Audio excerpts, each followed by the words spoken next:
return. One of the reasons we feel that way is because of the huge amount that's invested in the defense industry, which is not about keeping our country safe, but largely about the priorities of defense contractors. It's not about giving money to servicemen and women. I'm for more money to servicemen and women. But half of the discretionary budget, meaning the half that's not committed to, and I think you know these numbers, just right? got bumped up Yeah, more. and that's an interesting thing because you see that voting, we're going to increase the defense budget by $80 billion with no justification, no offsetting cuts, no increases in taxes. When you propose a social program like college education for all, then somehow you have to justify it. You have to say, well, where are you going to cut? Where are you going to raise taxes? So we really, part of that is using our resources in the right way. If some amount of that unnecessary defense spending that's going into the pockets of defense industry contractors were invested in human needs, people might start to feel better about paying taxes because they would say, I'm getting something for it. I mean, my friend in Norway, she said, well, when Trump said we need more Norwegians coming here, she said, why would I come here? I have, free childcare, free healthcare, and they're paying for my PhD in tax policy. Right, so in running, like Cambridge Analytica said, it's all about hopes and fears and emotions, so just how you're going to put that out in shorter sound bites. Yeah, I actually think going door to door, it's interesting. So people say, I know this isn't a Congress thing, but I'm mad about the garbage pickup. And when I say, well, listen, if we could get you more money into the schools from the federal government, that would free up money to devote for the garbage pickup. Then everyone has to be, on top of the local officials to make sure the money is actually getting used in the right way. I mean, money doesn't solve anything. There needs to be active citizens who are keeping people honest, right? So. We haven't talked at all about women's health care and Planned Parenthood and pro-choice versus pro-life issues. I'm kind of curious as to what your positions are. I'm for a woman's right to choose. I believe abortion should be safe, legal, and rare. I'm for funding for Planned Parenthood. The way to make it safe, keep it safe, keep it legal. You need funding for family planning, you need funding for sex education, you need funding for birth control. Thank you. I'm against the global gag rule, which is killing people overseas by denying them access to health services, women that they need. And this is a provision that Trump has reinstated. So, I know you had another question back there too. I wanted to talk about the affordable housing, because Sure. you mentioned it quite a bit. So I'd like to know a number from you. What kind of income are you talking about that you think needs affordable housing, and what kind of price point are you talking about when you are, in terms of a rent or a purchase, Sure. numbers, dollars, Yeah. but also, in addition to that, a lot of the housing that's been built recently has been built in the Patchogue and Riverhead area, which has not been very favorable to the property values in those communities. It's probably the last area of Long Island where the properties have increased in a very, very tiny, small increment. There are people that work out in the Hamptons and there's no affordable housing out there. A lot of the service industries. Yes. Yeah. We have high property taxes, expensive land prices, and lack of land, and high building costs. So what is your thoughts on how this all gets done, and where are you gonna put this so-called housing? Yeah. I'm sorry, tell me your name, please. Susan. Hi, Susan. So these are all good challenges that you've outlined. The studies that have been done on housing in Long Island, break down, say this is the income ranges, this is the gap, right, in terms of if you want to retain people. Like Brookhaven is losing population in part because of the affordability problem. So to your question about income bands, I could go back and look at the study, so I don't want to misquote it, but there's need across the spectrum, from people making nothing to people making up to 100,000 even, or more, that there isn't being housing. The market is not producing housing for people from that range, all the way up, and maybe even more, I think the study said. So then the question is, what kind of subsidy is required for builders to build housing for that range? If you want to target that, if you say, if the community, if local officials say, this is a need, we want to see families making up to X amount stay here, then you have to look at it and you have to say, I don't know, do you work in the housing field? I don't want to, or no? No, but I've lived in Mitchell-Lama. Yeah, okay. And I was a treasurer of a tenant association Yeah, for yeah, 6 years, so, I right. know. So then you know this. So then the question is. But that's in the city, I'm talking about Right, out so, here. but the dynamics are the same. You look at what the market is building, then you have to ask, what is the zoning, and what are the packages of zoning, the zoning and the tax incentives and direct government subsidies that are gonna make it so developers are gonna build. What's the program? What's the program, right? And is it something that is gonna happen? Is it gonna be a new federal program that's gonna invest in housing? And then you also have to say, are you giving away too much? Because that's a problem, right? If the government gives away subsidies and incentives, that now you've lost money for stuff that might have gotten built anyway for that market level. So you have to look at all those trade-offs. I mean, there's not one approach, but that's the analysis that has to be done when you're crafting a program. Is the program, and whether it's legislation on a national level. So right now, the big production program is called the Low-Income Housing Tax Credit Program.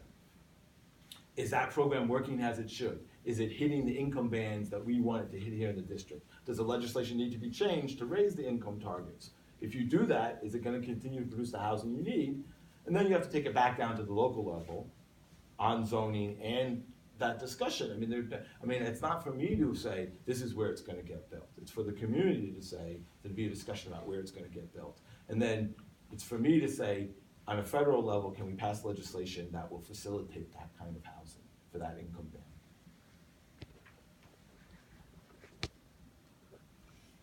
Okay, we're gonna take the 2 more, even though we're supposed to be done, we'll take these 2 more and then we'll have to call it a night. So we'll start with Sim in the back and then we'll go to you, sir. Hi, Simma.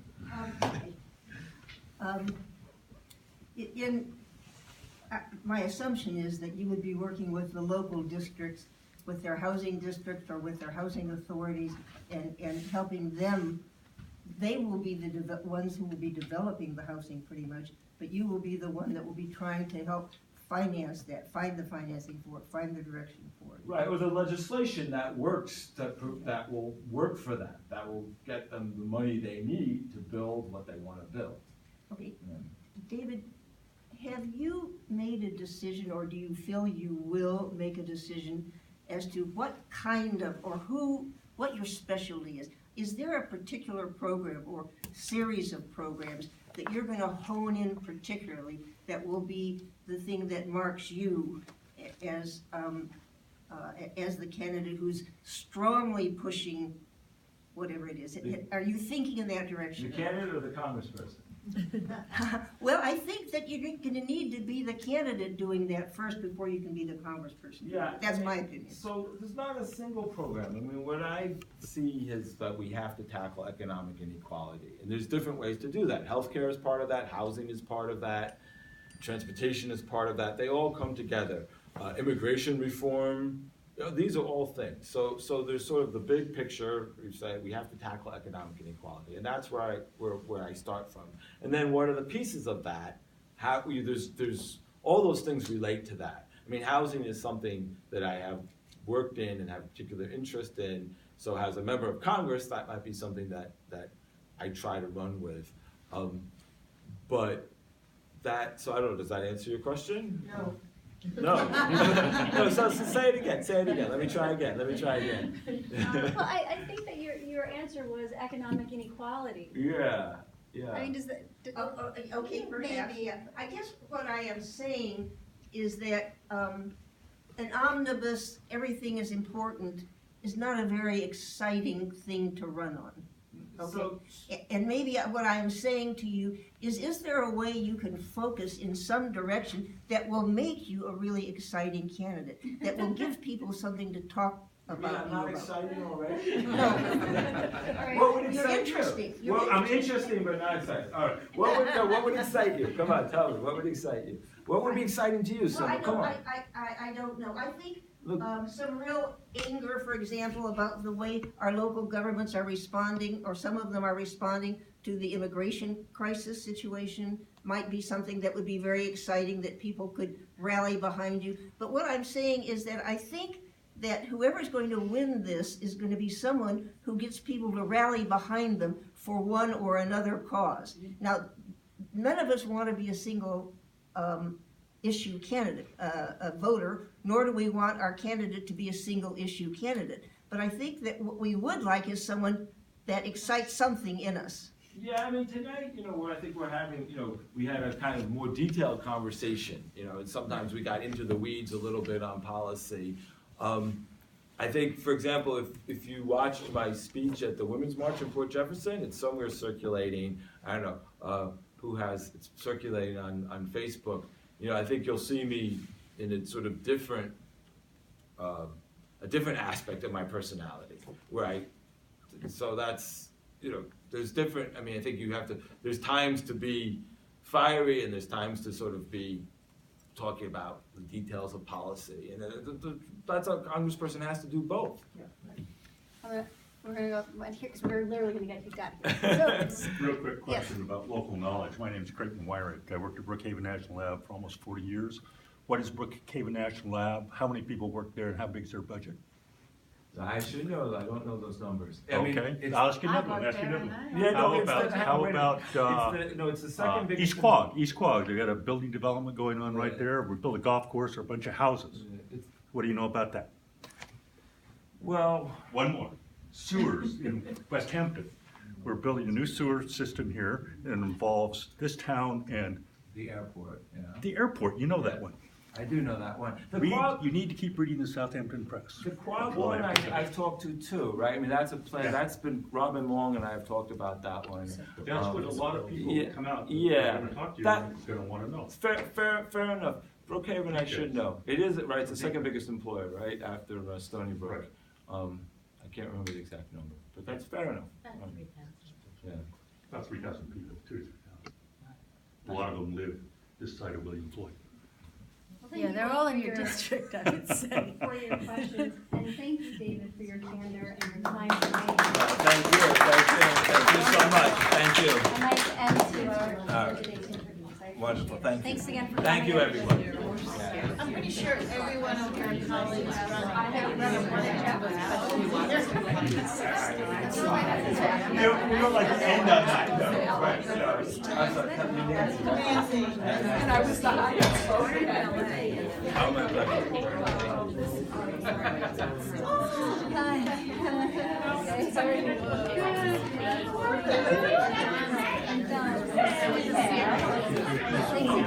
It was just.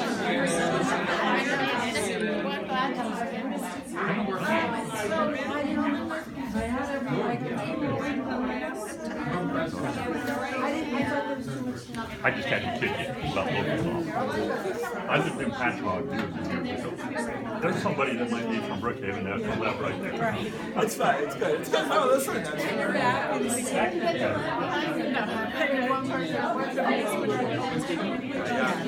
you. I actually have a membership behind me. I have a good, nice supporter in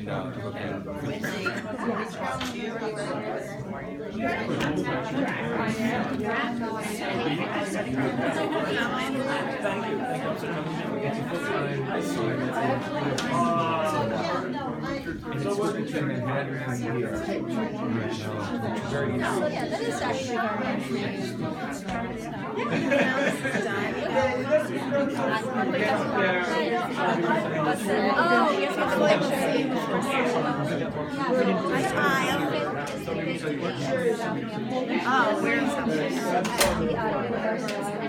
Oh, okay. So anybody who gets their May petition. 5th, okay. Where is that? Is that a? You wanna be in the picture before we go?